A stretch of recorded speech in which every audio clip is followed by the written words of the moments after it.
I discovered service learning as an effective teaching tool when I taught a course for the first time using that method. I had previously taught it without service learning, and when I implemented service learning into the course, I saw the difference it made in students understanding the course content and developing a greater sense of their agency, their ability to make a difference in their community.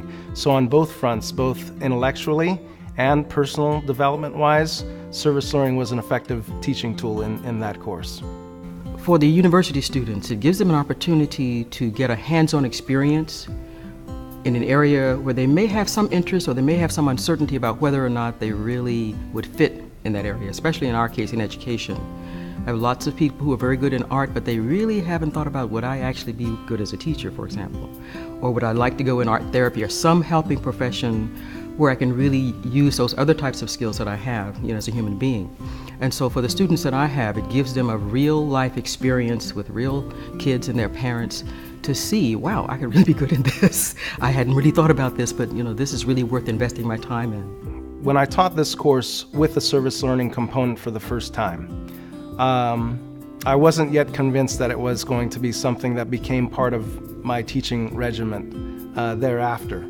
But after that first semester, seeing how students were understanding the material, but also reading their reflection essays about their report of the impact that service had on them, both intellectually and development-wise in terms of a civic ethic.